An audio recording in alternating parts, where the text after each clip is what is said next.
Hello everyone, this is Damien from the LanguageCaster team and I hope you are all doing well. Apologies for the slight delay in posting this, but it has been a busy weekend of football, including of course the Champions League final in which PSG finally won their first title.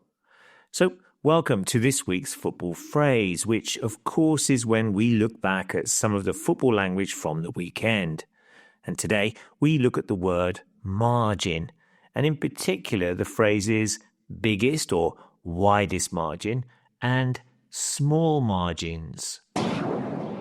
မင်္ဂလာပါသင်အခု languagecaster.com ကိုနားထောင်နေပါတယ် Yes, you are listening to languagecaster.com, and that message was in Burmese.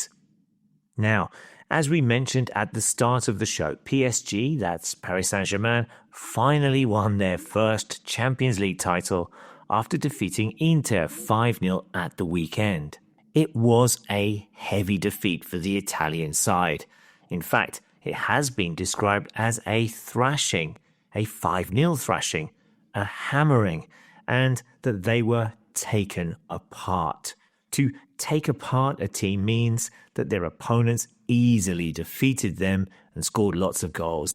The defeated team didn't play well because their opponents were so strong. They had been taken apart. In the final, Inter were taken apart by PSG. They were thrashed 5-0. Few people saw this result coming, as normally finals are quite cagey or cautious, but PSG pressed Inter from the kickoff, and they never stopped until the final whistle. Goals from Hakimi, Kvaratskhelia, Mayulu, and a brace from Desiré Doué saw PSG win by 5 goals. The margin was 5 goals. So we could say that margin means the gap or the amount or number or the difference between the two sides. This 5-goal margin was the biggest in Champions League finals history, which means that no team had ever won by this many goals before. There had been 3 examples of 4-goal margin wins in previous finals. Real Madrid scored 7 in the 1960 final, and Eintracht Frankfurt scored 3, so the margin was 4 goals. There have been 2 4-0 victories in previous European Cup or Champions League finals, and both involved AC Milan. In 1989, they routed Steaua Bucharest 4-0, and they repeated this scoreline in 1994 when they thrashed Barcelona 4-0, and that was the dream team. We can also use the word margin to describe the difference between team positions in the league table.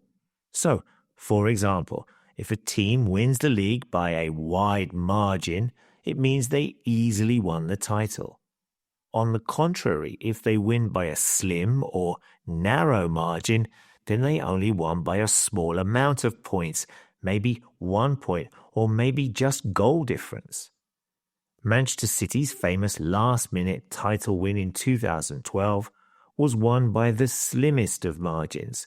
They only won the title on goal difference from Manchester United.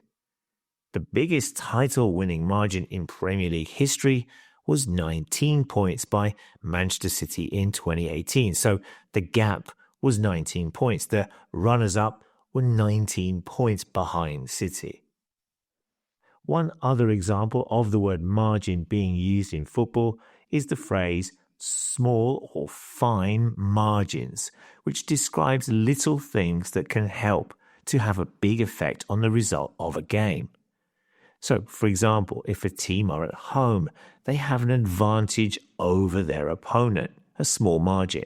Or maybe a team has prepared set pieces or trained in a certain way in preparation to defeat their opponent. And these small or fine margins give them an edge or an advantage. Vous écoutez languagecaster.com. That message was in French. I wonder, can we get a PSG fan to record a stinger for us? Drop us a line if you'd like to appear on the show. Just say you are listening to Language Caster in any language that you want. On today's football expression of the week, we looked at the word margin, which refers to the gap between two teams, and also the phrase small margins, which is used to describe small details that give an advantage to a winning team. Do you know of any other similar words or phrases similar to these expressions? And how would you say them in another language that you know? Let us know by dropping a post on our forum or on the comment section below this post here at languagecaster.com. Enjoy all the football this week. The Nations League semi-finals are taking place, and we'll see you again soon when we'll be looking at some of the language from the 2025 Club World Cup. And don't forget, we've just started a 2025 Club World Cup predictions competition, so come along to the site and have a look. Enjoy all the football, and we'll see you soon. Bye-bye.